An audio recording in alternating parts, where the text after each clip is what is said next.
I've been on stage for half a century, making millions of people laugh. But at 75, there's one thing I've never had the courage to say out loud. Why is it that I, Jay Leno, have never had children? The first 40, unbelievable. The last 5 have been challenging. When you have to feed someone and change them and carry them to the bathroom and do all that kind of stuff every day, it's a challenge. You think it's because I didn't want to? Because I was too busy, too wealthy, or too selfish? No.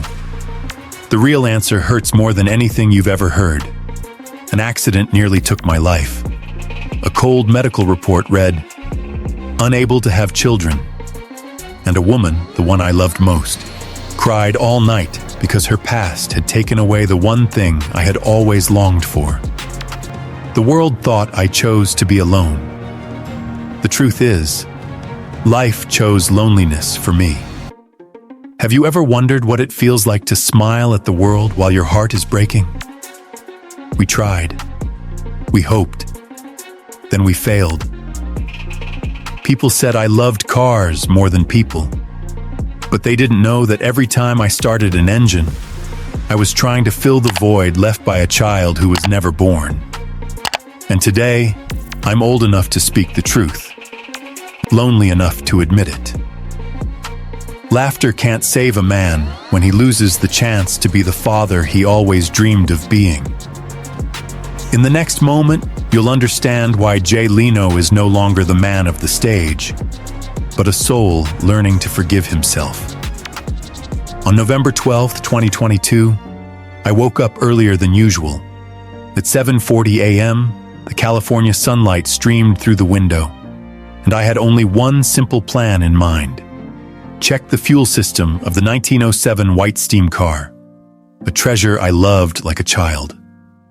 My garage in Burbank, where I keep over 180 vintage cars, is my own private world, quiet, metallic, and filled with the smell of gasoline. No cigarettes, no audience, just the clicking of engines and the rhythm of my heartbeat. I always joked, I don't have kids, but I have 180 steel children. That day, I finally understood that the laughter behind that joke would soon go silent, literally.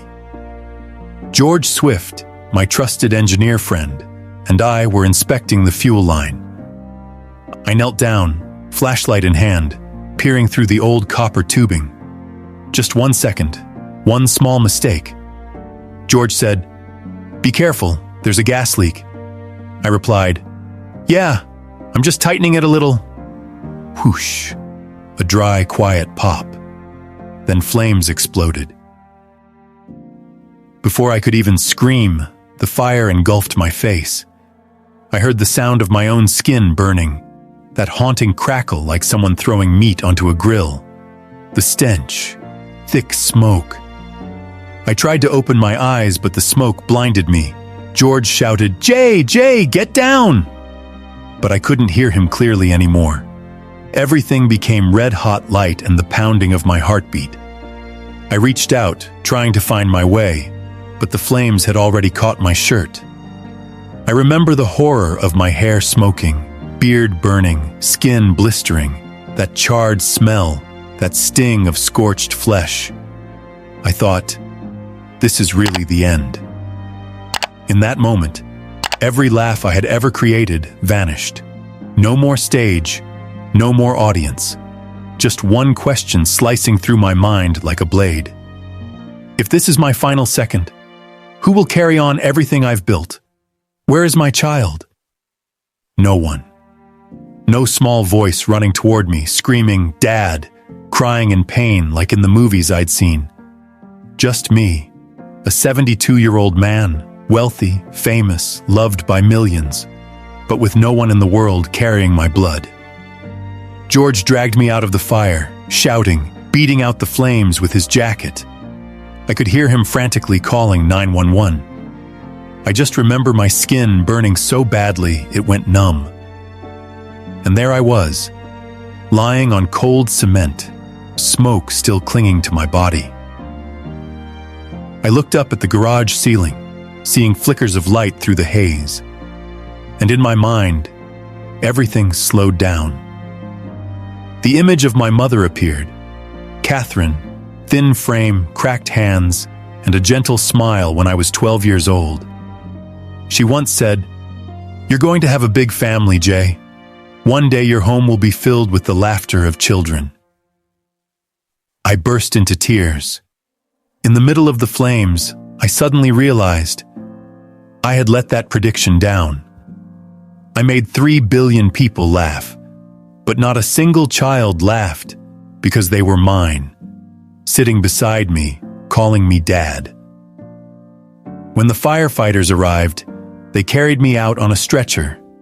My cheeks were blistered, my clothes scorched, my neck and chest glowing red. One of the rescue team members said, "We didn't think you were going to make it, Mr. Leno." I gave a weak smile, breathing in short gasps. I've still got a few jokes left to tell. And I tried to reach for some tiny imaginary figure I couldn't find. Then I passed out. After 42 hours of surgery, I woke up in the recovery room at the Grossman Burn Center in Los Angeles. The white lights stung my eyes. My face was completely wrapped in bandages. A nurse was adjusting my IV. I asked, my voice hoarse, "Am I alive?" She nodded, gave a soft smile. "You're the luckiest man I've ever seen." Lucky. I let out a laugh, but tears rolled down, a strange feeling I hadn't had in years. The news spread within hours. Jay Leno suffers serious burns from classic car explosion. Every outlet from NBC News to Variety to the Los Angeles Times published photos of me in the hospital. Fans sent flowers, well wishes, and videos of prayers. Social media was flooded with the hashtag #PrayForJay. But when night fell, there was just me, alone, in that cold room. Mavis came. She held my hand, tears streaming down her face. I whispered, "Don't worry, I'm okay." She shook her head. "No, you're not. You just lost half your face." I tried to joke. "Well, I've still got the other half to smile with." She didn't laugh. For the first time in over 40 years, I saw Mavis afraid. Not afraid of losing me, but afraid of seeing me weak. On the third night in the hospital, I woke to the sound of machines beeping steadily. The window reflected my face, distorted, wrapped in white bandages, and I realized everything I'd ever believed in, the work, the fame, the cars, the money, meant nothing when you're lying there, not knowing if you'll live to see the person you love tomorrow. I closed my eyes and imagined, if I had died that day, what would be left behind? A wax figure smiling in a car museum?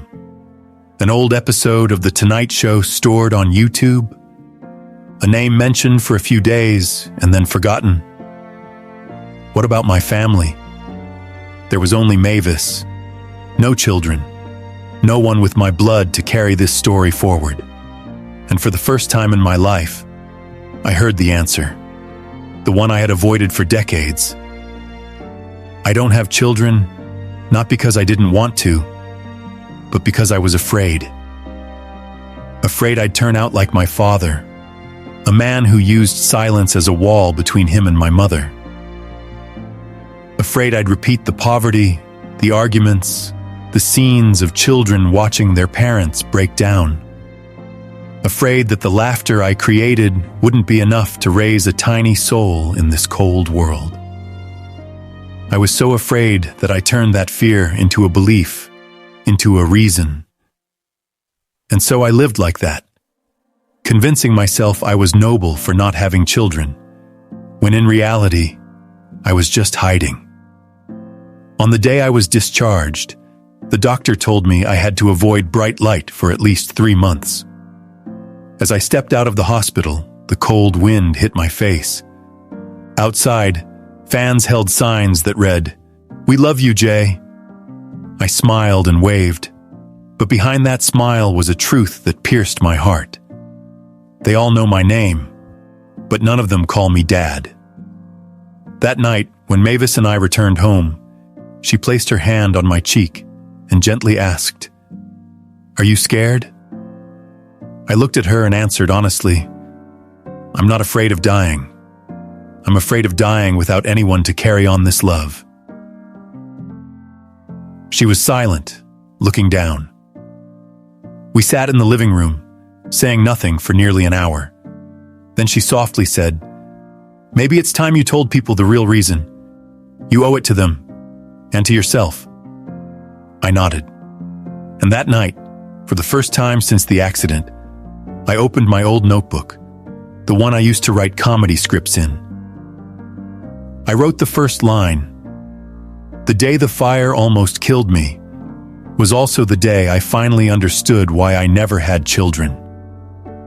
To understand that reason, we have to go back to Los Angeles in 1979. The year I met the woman who made me fall in love, believe, and choose the path of no kids, no strings, which I thought was the right one. But in the end, that very love became a curse. I still remember it clearly. 1979, Los Angeles bathed in golden sun and dust. At night, I was performing at the Comedy Store, where every young comedian believed one good set could make them famous. Dim lights, cigarette smoke swirling in the air, scattered laughter. I had just finished my set and stepped off the stage when I saw her. Mavis. Long black hair, bright eyes that were somehow cold. Unlike anyone else in the room, she wasn't laughing. She looked at me like she could see right through the humor and into the loneliness underneath. After the show, I walked over to say hello. "You didn't laugh once. Was I that bad?" She replied matter-of-factly, "No, I just think sometimes men use laughter to hide something." I was speechless. I was used to hecklers, not to being seen. That was the first moment I felt fear. And also when I knew she would change my life. A few days later, we ran into each other again at a small media industry party. She was a freelance writer for Feminist Voices, covering gender equality. I was a struggling comedian, driving an old car, a few $100 in my pocket, and a head full of dreams. We talked for hours. She told me about her childhood, about her mother, a woman forced into marriage and motherhood at 17, who spent her life living in fear. She said, "I won't repeat my mother's life. I don't want to be tied down by kids. I want to live fully, not be known as somebody's mom." I stayed quiet. I listened, and something strange stirred inside me. Admiration and a little ache. I thought of my own mother, who gave her whole life to raising us, and I remembered the foolish vow I made in 1977. Was this fate? Two people, both haunted by the pain of the generation before them, meeting to rewrite a new sentence for themselves. A few months later, we fell in love. Quietly. Evenings where she would sit writing while I worked on my scripts. Late at night, I'd tell her stories from the road, and she'd share her world. One where women refused to be bound by expectations. One night in April 1980, we sat on the rooftop of our small Hollywood apartment. The wind blew gently, city lights glowing in the distance. I held her hand and said, "I want to marry you." She pulled her hand back and looked me straight in the eyes. "Jay, are you sure? I don't want kids. Ever." I answered quickly, almost afraid of losing her. "Neither do I." She smiled and hugged me, but in that moment a heaviness settled in my chest. It was like a quiet voice inside my head whispered, "Don't promise something your heart doesn't fully understand." We got married quietly. No wedding, no dress. One afternoon in November, we signed the papers at Beverly Hills Hall, then drove off to get pizza. Mavis joked, "You know, I just broke my own rule." I replied, "And I just signed the contract of my life." We laughed, but no one knew. That was the last laugh of our carefree days. In the early years of marriage, we were happy. Mavis was intelligent, gentle, and resolute. She said, "I won't have children, but I'll help you create something else. Laughter for millions." I believed her, and I worked like a man possessed. From the Comedy Store to Late Night to The Tonight Show, fame rose like fireworks. But when the lights dimmed, the house fell silent. No little footsteps across the wooden floors, no giggles echoing from the kitchen. Just two people, a writer and a comedian, and between them, a silence neither dared to name. In 1986, one night, Mavis came home late. She'd just done an interview on the topic of women and reproductive freedom. When she walked in, I asked, "What if you changed your mind?" She looked puzzled. "Changed my mind about what?"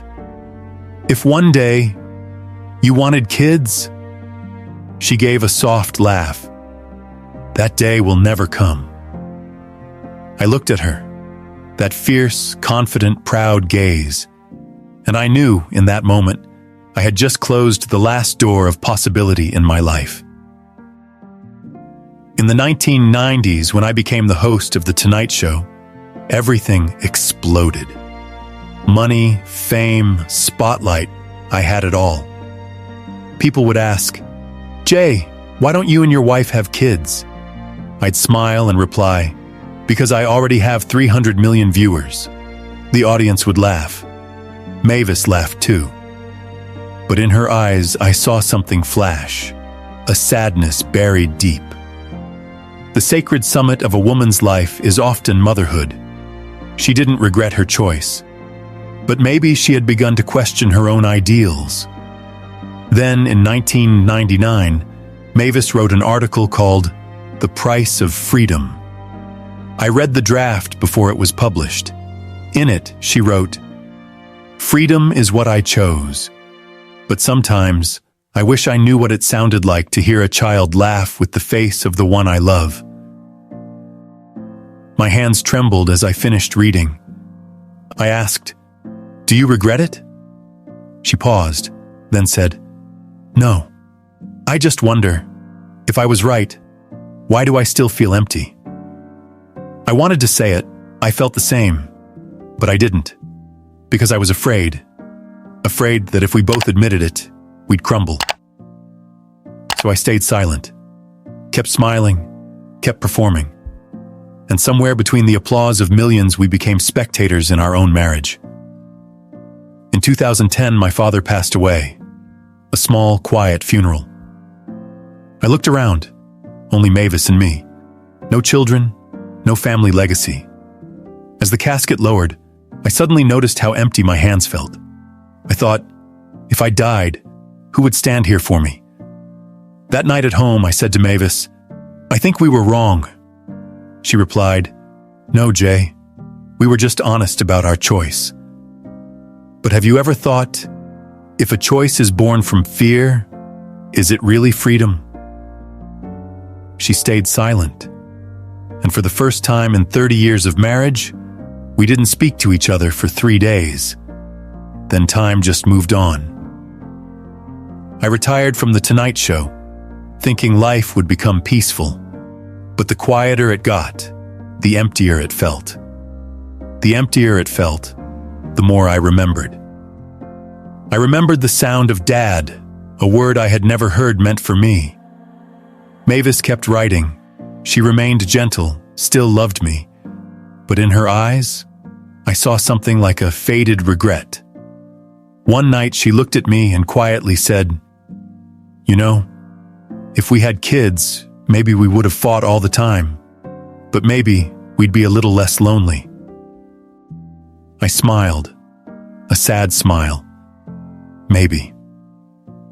But the truth is that love, warm and tender as it seemed, was the slow knife that silently killed us day by day. In 2013, when I stepped away from The Tonight Show, everything came crashing down. A misunderstanding, an interview, and one seemingly harmless comment from Mavis.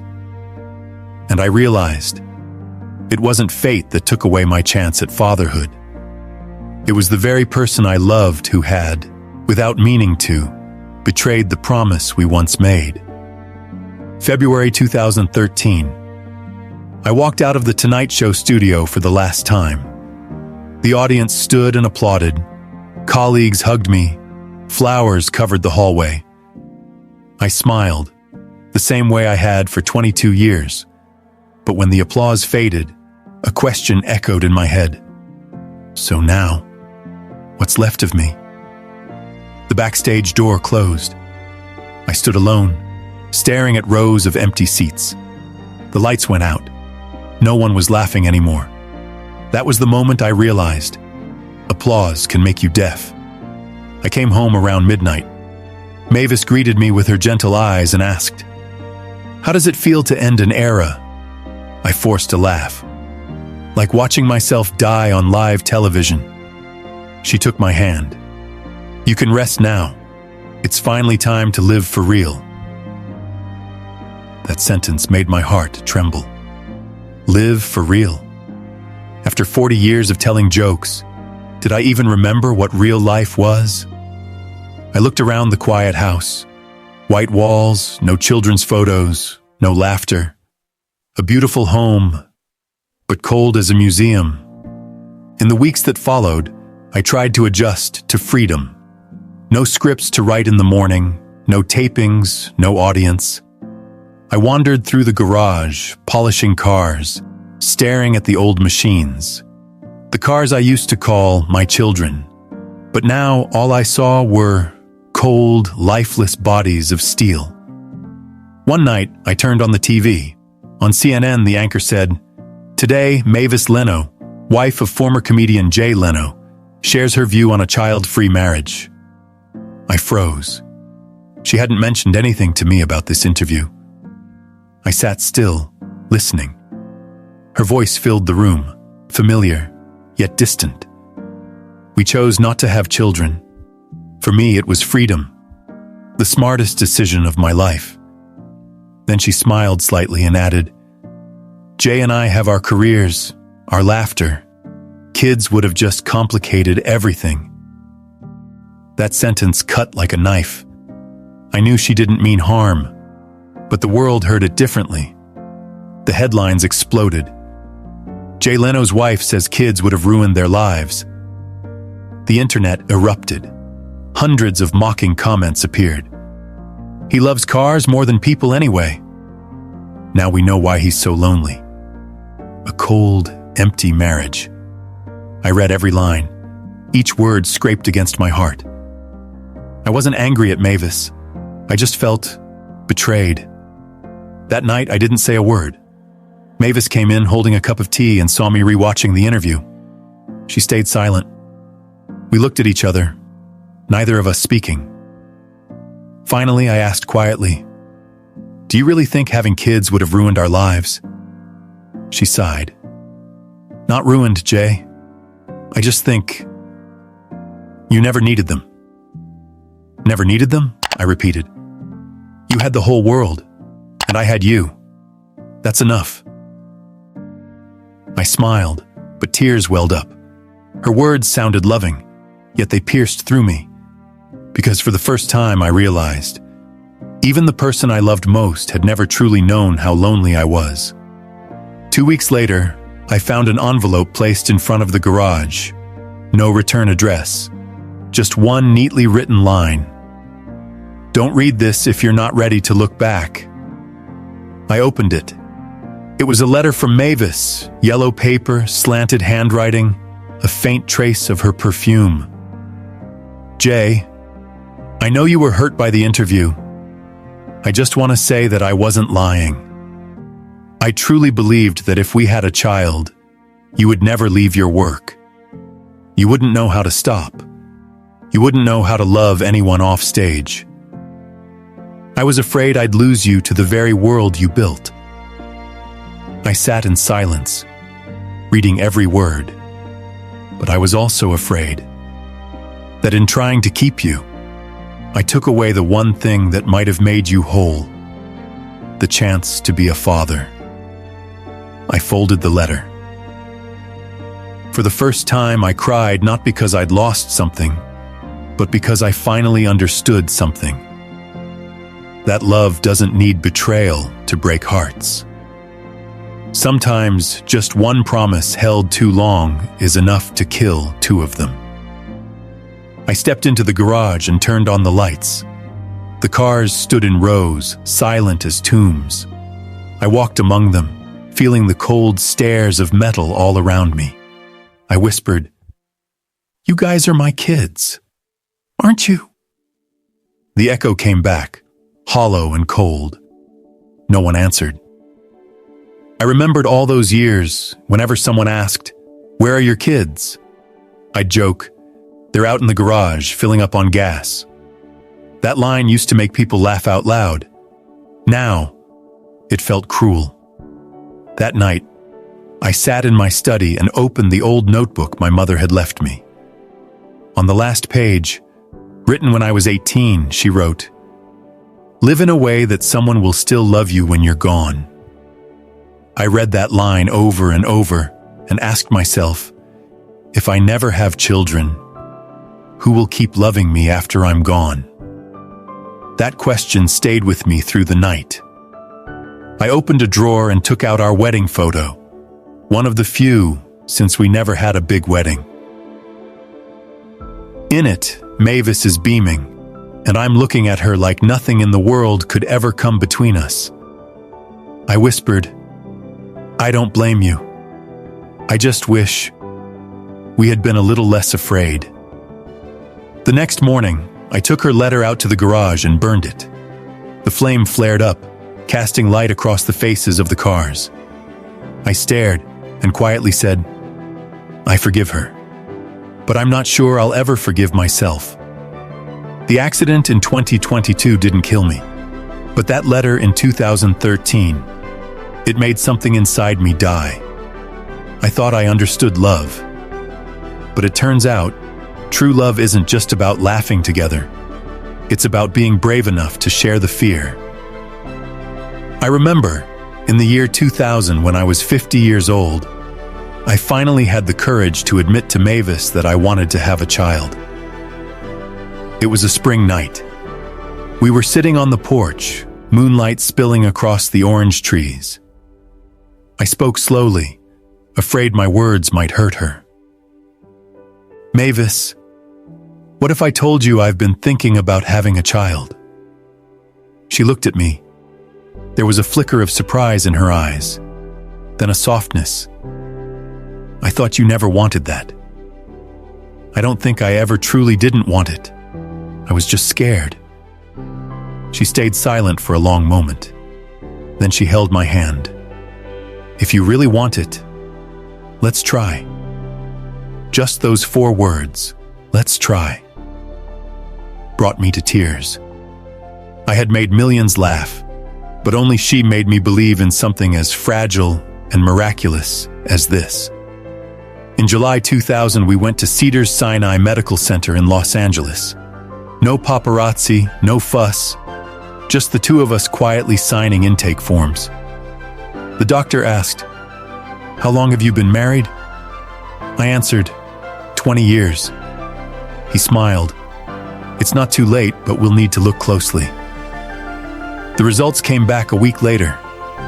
I sat there holding Mavis's hand, my heart pounding as the doctor walked in.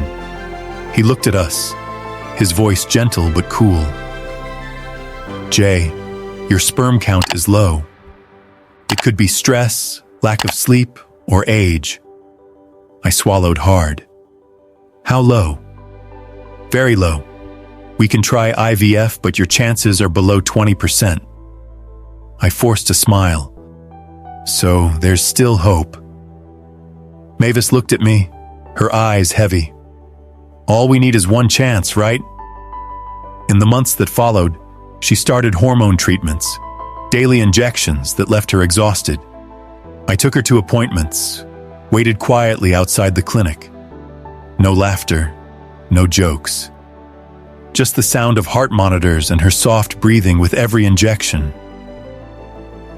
Some nights she cried in the bathroom, and I pretended to be asleep. I knew she didn't want me to see her weak. She had always been strong, independent. The woman who pushed back against the idea that a woman's worth was tied to having children. But now she was silently enduring it all, as if trying to pay back some invisible debt. One evening, I walked in and found her holding a sonogram. It was empty. She said, "The first round didn't work." I held her gently and joked, "You know me. I never give up. We'll try again."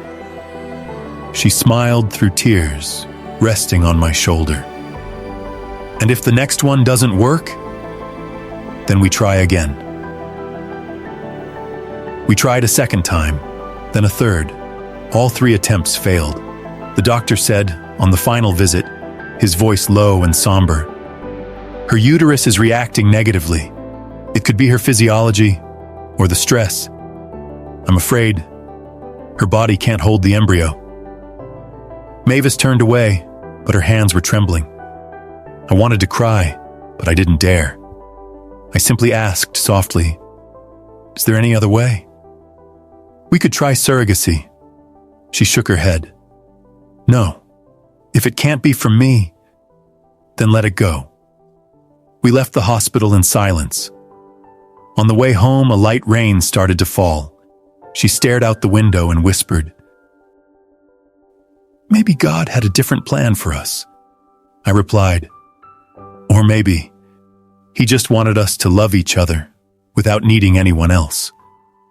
She gave a faint smile. Is love alone ever enough? That question haunted me for the next 20 years. In October 2001, just after America had endured the shock of 9/11, everything in life felt fragile.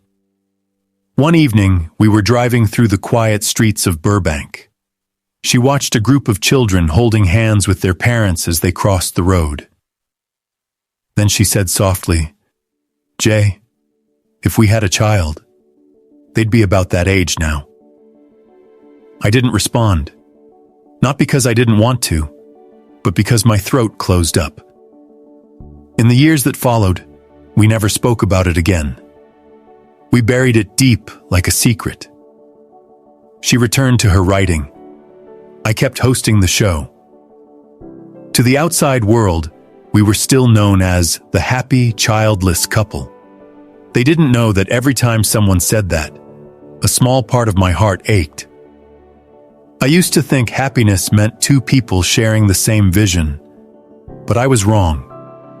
Real happiness, sometimes, is when 2 people share the same pain and still hold each other's hands through it. And through all those years, Mavis never left me, even as her body grew weaker after the failed treatments. Now, lying in a hospital bed in 2022, after nearly dying in that fire, I looked back on it all. I didn't feel regret, but I felt emptiness. I understood that the failures in 2000 weren't just biological. They were a turning point. We had tried with everything we had, and when there was nothing left to try, our love transformed into something quieter, more accepting, and deeply scarred. Mavis walked into the hospital room and sat beside me. She took my hand, her fingers trembling. I said, "Do you remember the year 2000? She nodded, eyes glossy. "Of course. I even remember the sound of the air conditioner in the clinic.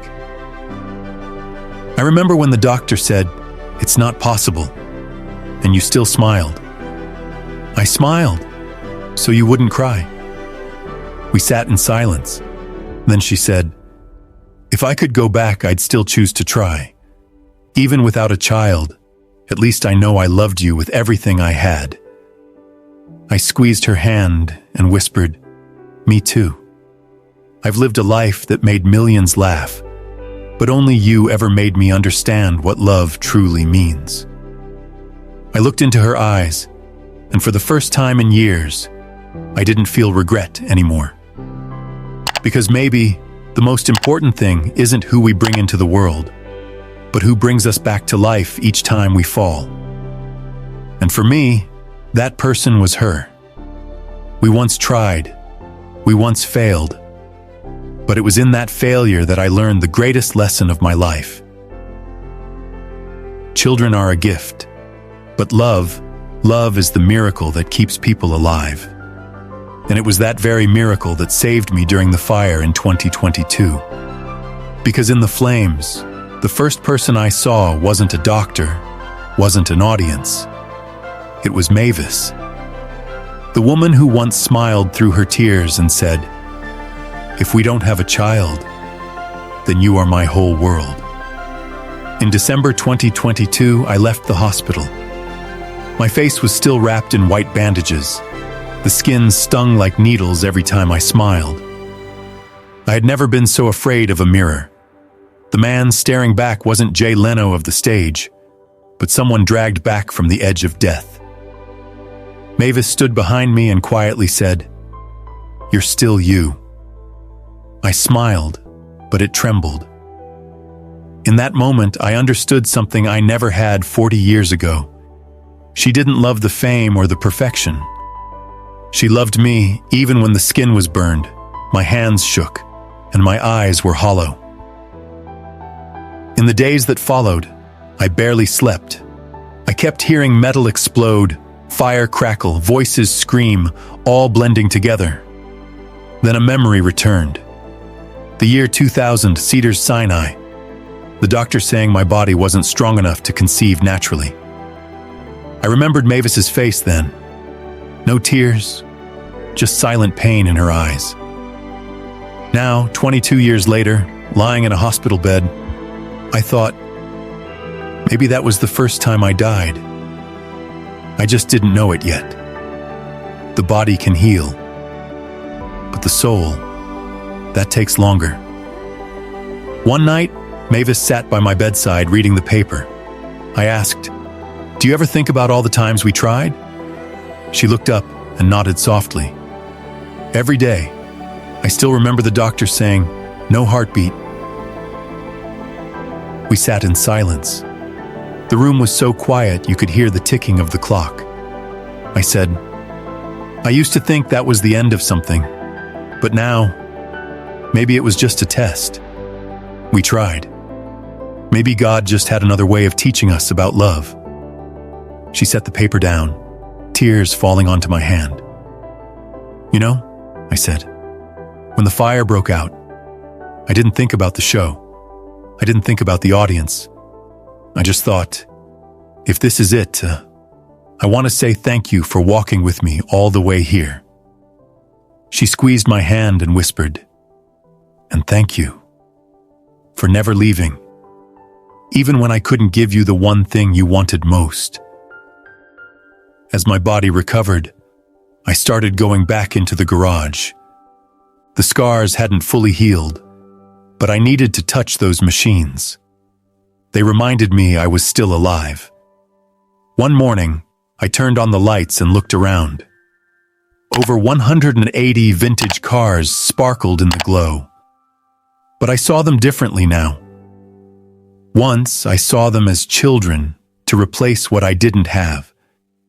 Now, I saw them as memories of a man who had been afraid of loss. I walked up to the 1907 white steam car, the one that nearly killed me. I placed my hand on the hood and softly said, "Thank you. Because of you, I've learned, sometimes, loss is how we're born again." After the accident, the media called me a remarkable survivor, but only Mavis knew the truth. I didn't just survive. I was reborn. Not because I was lucky, but because I finally learned how to forgive. Forgive Mavis for saying no kids. Forgive myself for being afraid. Forgive life for not giving me what I wanted. but giving me what I needed. Love. Lunar New Year 2023, Mavis and I visited an orphanage in Los Angeles. A tan-skinned boy, around 8 years old, ran up and asked, "Are you Jay Leno?" I nodded and smiled. "Yeah, but today, I'm just Jay." He laughed, grabbed my hand, and pulled me over to show me an old toy car. In his eyes, I saw something that millions of audience members had never given me. Pure, unconditional innocence. That night, back home, I said to Mavis, "I don't think I need to father someone to be a father. Maybe I just need to know how to love the right way." She smiled and leaned on my shoulder. "You've already been a father to so many, Jay. They just don't carry your last name." Late that night, I stood on the porch. The moon poured over the field, and a breeze whispered through rows of parked cars. I thought back on everything. A childhood of poverty, the bright lights of the stage, the fire, the laughter, the tears. And I realized, life isn't measured by what we have, but by who's still there when everything else is gone. Mavis is still here.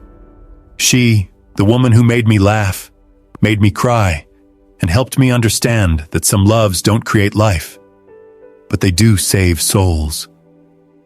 The next morning, I looked in the mirror again. The scar was still there, running from my cheek down my neck. I touched it gently. It didn't hurt anymore.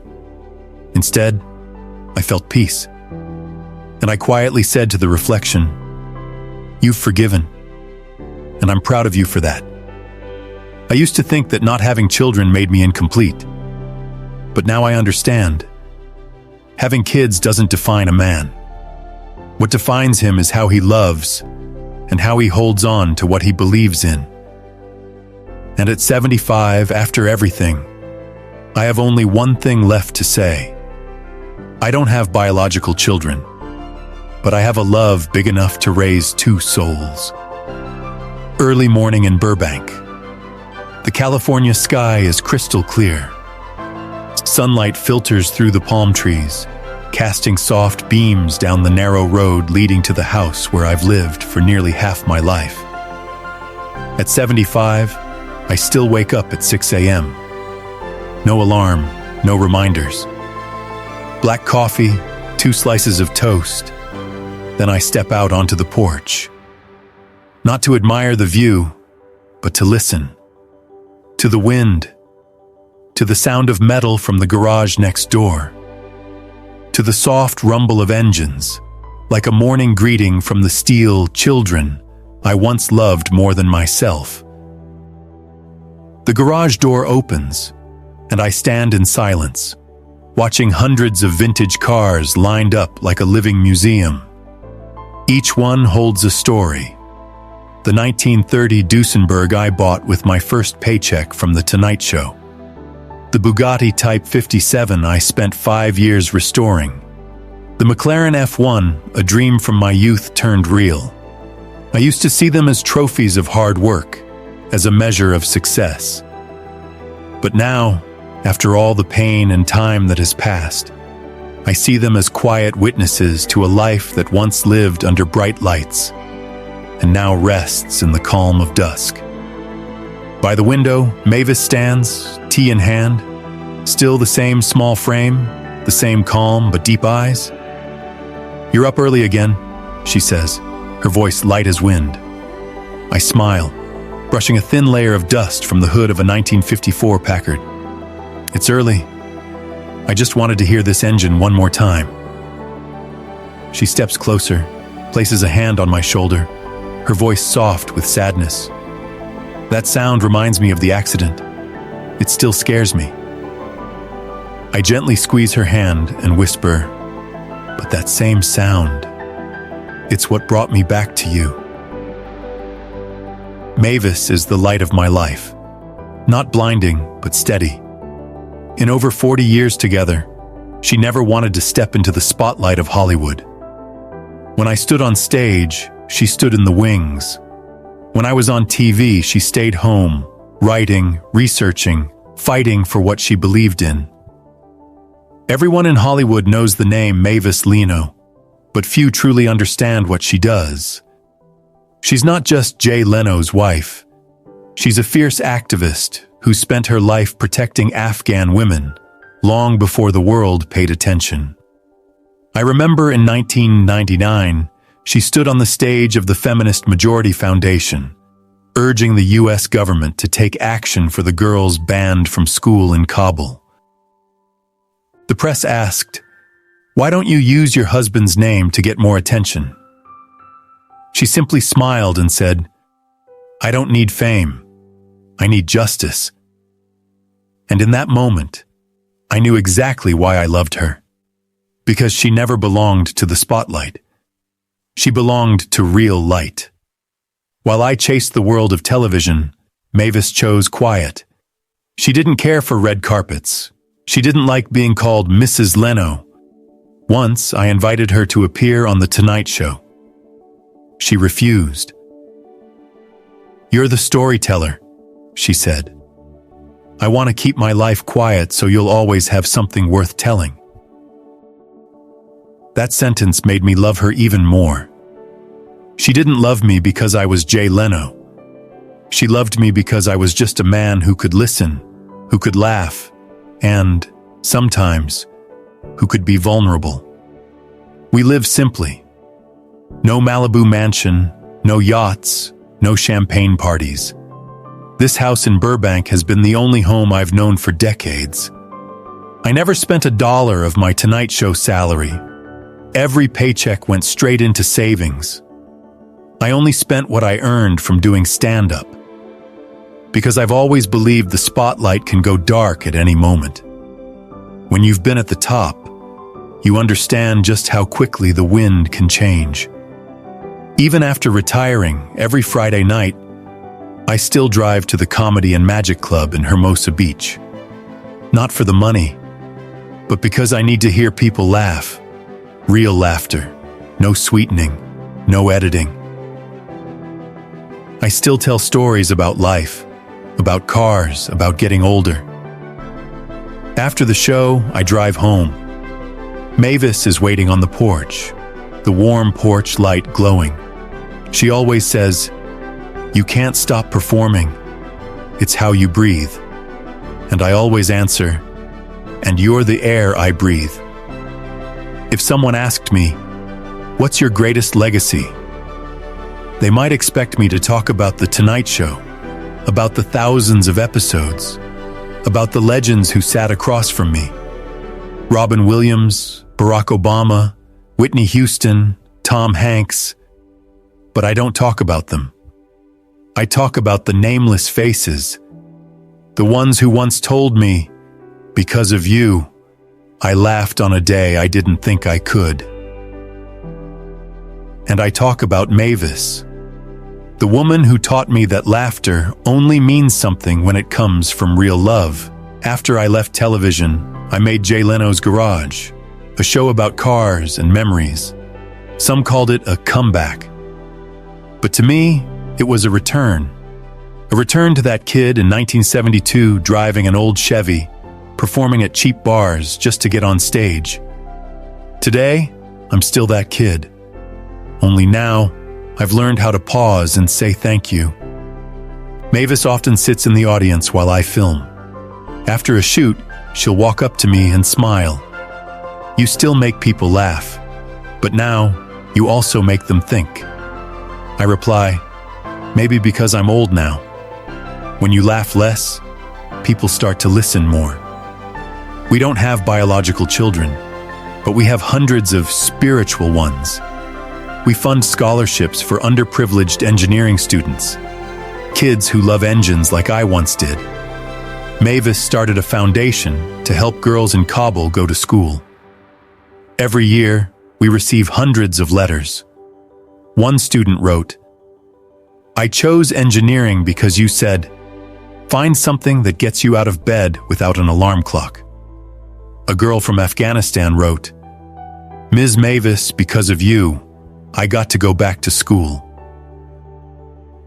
We read those words with tears in our eyes, and we knew we had become parents in our own way. When you've lived long enough, you start to realize true legacy isn't measured in wealth. It's measured in how kindness continues after you're gone. I used to think happiness was being remembered. Now I believe happiness is when someone smiles because of you, even if they never know your name. As time passes, Mavis and I grow old together. My hair has turned white, my voice has gone hoarse, and her hands tremble. But we still wake up at the same hour, still share breakfast at the same table, still say goodnight like we did when we first married. I'm not afraid of death. I'm only afraid of waking up one day and not seeing her there. She once said, "If you go first, I won't have a funeral. I'll open the garage so people can come in and hear the sound of the engines you loved." I laughed. That would be the loudest funeral in the world. She smiled and replied, "But it would be the most you funeral ever." One evening, I sat down to write in my old notebook. On a yellowed page, I wrote, "Jay, you once thought fame was everything, but really it was just the opening song. You once believed you needed children to carry on your name, but you forgot love knows how to grow in its own way. You once feared silence, but now you understand. Silence is the reward for someone who has already said everything that mattered." I closed the notebook and placed it by the bed. Mavis walked in, turned off the light, and whispered, "Sleep now, love. Tomorrow, let's go to the garage." I took her hand and softly replied, "Yeah, tomorrow we'll go, and I'll let you hear a different engine, the one in my heart. If one day I'm no longer here, I don't want a big funeral. I just want the garage doors open, so anyone who loves engines or laughter or resilience can walk in and say, 'He was just a man who kept a promise to himself.' And that promise was simple. Live kindly. Make people laugh. And never forget to thank life." Every morning, I still step out onto the porch. Mavis still brews the tea. The sun still falls gently on the shimmering hoods of the old cars. I no longer count the cars or the years. I only count the moments I still get to share with her. The woman who turned the life of a comedian into a quiet, profound love story. I once had everything, lost it all, and was given everything back in a different form. No more applause, no more cameras, just one woman still holding my hand and a life that feels whole. If someone asked me the secret to happiness at 75, I'd say, it's not money, it's not fame, it's the person still sitting beside you every morning. Because in the end, what remains isn't the spotlight. It's the hand that never lets go. And if you've made it this far, thank you. Not for listening to my story, but for staying, with a heart still open enough to feel. Look at the person beside you. Maybe it's your partner. Maybe your dad, your mom. Or maybe it's just an old friend who still texts. Are you doing okay? Don't wait until they're gone to realize sometimes a simple hand to hold can save an entire soul. And children, they are our greatest treasure. Press 3 if you're brave enough to become a parent. Press 7 if, like me, you tried and didn't make it.